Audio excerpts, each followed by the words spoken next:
Hi guys. We meet again. For this slide, we will explore into source of financing in short-term category, as well as private financing initiatives. On last video, we had learned about long-term financing, which have two categories, equity and debt. In this slide, we will explore into PFI, as well as internal and external financial, which falls into short-term category. The Private Finance Initiatives or PFI program was announced in the 9th Malaysia Plan in March 2006, aimed at facilitating greater participation of the private sector to improve the delivery of infrastructure facilities and public service. It sets out many of the key principles on how some of the public sector infrastructure projects will be procured and implemented.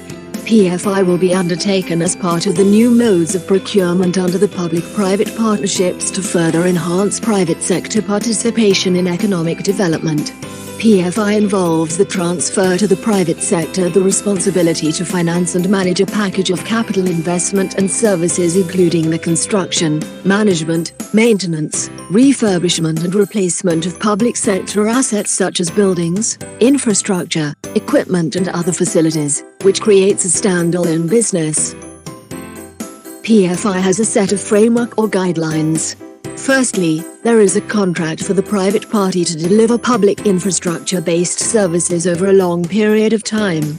Secondly, the private party will raise its own funds to finance the whole or part of the assets that will deliver the services based on agreed performances. Then, the public sector, in turn, will compensate the private party for these services. In some PFI projects, part of the payments may flow from the public users directly. Shown are key features of PFI. Relationship between public and private sectors is based on partnership. Public sector procures specified outputs or outcomes of a service for a concession period. Private sector determines the required inputs to achieve the specified output, and the private sector is given latitude to introduce innovation into their designs and development to reduce overall costs. Payment for services is based on predetermined standards and performance. Promotes maintenance culture where the concessionaires will be responsible for the long-term maintenance of the assets throughout the operational tenure agreed upon. Integration of design, construction, finance, maintenance and operation. Transfer of assets at the end of the concession period becomes an option to the government. Optimal sharing of risks whereby risk is allocated to the party who is best able to manage it. Table showing differences between conventional, PPP and privatization approach. For conventional, procurements are funded directly via public budget. For PPP, funding via private financial resources without public sector's explicit guarantee, and for privatization, funding via private financial resources without implicit or explicit public sector guarantee. For conventional, there is immediate impact on public sector financial position. For PPP, impact on public budget spreads over the duration of the concession, and for privatization, no impact on the level of public sector expenditure. For conventional, risks are entirely borne by public sector. For PPP, risks are allocated to parties which can manage them most efficiently, while for privatization approach, risks are entirely borne by the private sector. For conventional, extensive public sector involvement at all stages of project life. For PPP, public sector's involvement is through enforcement of pre-agreed KPI. For privatization, government acts as regulator. For conventional approach, relationship with private contractor is short-term. For PPP and privatization approach, both enable government to develop long duration of relationship with private contractors. For conventional approach, applicable for projects with high socio-economic returns and those justified on strategic considerations. For PPP, applicable for projects with commercial viability, and for privatization approach, applicable for projects with high commercial viability. Shown are examples of private finance initiatives done in Malaysia. Plus Expressway is the first expressway to be implemented via PPP and completed in 1988. Smart Tunnel Projects is another project done via PPP. The project was implemented through joint pact between MMC, Commuter Berhad and Malaysian Highway Authority as the executing government agencies. Various private finance initiatives done in Malaysia in fields of education. Such initiatives include Perdana University Project and International Islamic University Malaysia Teaching Hospital. This initiative comes with concession period under a design, build, lease and transfer basis. Okay, let's dive into source of financing in short-term category. Short-term category divides into two, internal and external. Internal class divides into four, debt collection, owner's investment, retained profit, and sales of stocks or assets.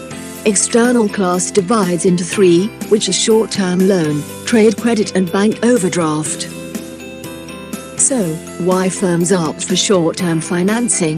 The reality in doing business is, cash flow from operations may not be sufficient to keep up with growth-related financing needs. Firms may prefer to borrow now for their inventory or other short-term asset needs rather than wait until they have saved enough. Firms prefer short-term financing instead of long-term sources of financing due to easier availability, usually has lower cost, and matches need for short-term assets, like inventory. Now, we will learn about internal source of financing. First category in short-term financing is owner's investment. Owner investment defined as money which comes from the owner's own savings. It may be in the form of start-up capital, used when the business is setting up. It may be in the form of additional capital, perhaps used for expansion. No interest is payable, and there is a limit to the amount an owner can invest. Next in short-term category is sale of stocks or assets. Sale of stocks or assets provide quick way of raising finance. By selling off stock it reduces the costs associated with holding them. However, business will have to take a reduced price for the stock if they intended to use this type of financing. Businesses also usually do not always have surplus non-current assets which they can sell off. There is also a limit to the number of non-current assets a firm can sell. While it is a good way to raise finance from an asset, it can be a slow method of raising finance. Second category in internal class is debt collection. A business can raise finance by collecting the money owed to them or known as debts from their debtors. Not all businesses have debtors, for example, those who deal only in cash. No additional cost in getting this finance, it is part of the business's normal operations. There is a risk that debts owed can go bad and not be repaid. Okay, next we will learn about short-term source of financing in external class, which is short-term loan, trade credit and bank overdraft. Next in short-term category is short-term loan. Short-term loan defined as money borrowed at an agreed rate of interest over a set period of time. Set repayments are spread over a period of time which is good for budgeting.